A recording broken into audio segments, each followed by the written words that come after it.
Ngayon mga pare ko, mag-unbox na tayo ng parcel na nabili natin sa TikTok shop.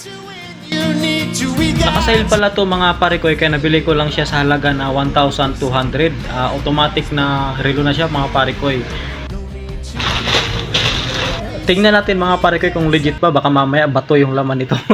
So ayun, sana wag naman. May pangalan siyang The Dope Watches. Ayan.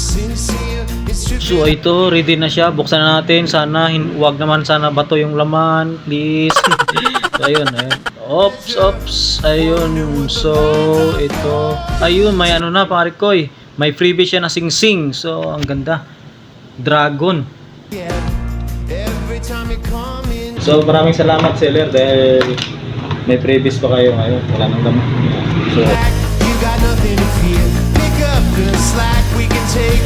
ayun guys, legit nga. Ayun.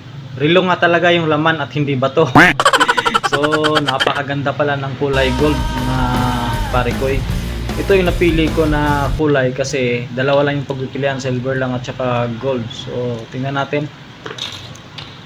May kulay silver yung ano niya, yung likod. Kitang-kita yung makina niya sa likod, mga pare ko. So ang ganda niya, no? Legit siya. So, maraming salamat seller. So subukan na natin mga pare ko na isuot kung anong forma natin. Unahin natin yung sing-sing. Yun po. Maladon Pasito. Maladon Pasito yung dating natin dito. So itong relo mga pare ko, isukat na rin natin. Ayun. So ayun, maluwag masyado mga pare ko, kailangan pa natin ipa-adjust diyan.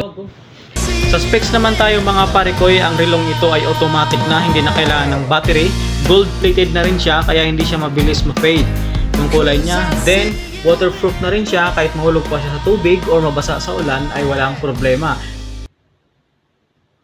Swagger down the street with your red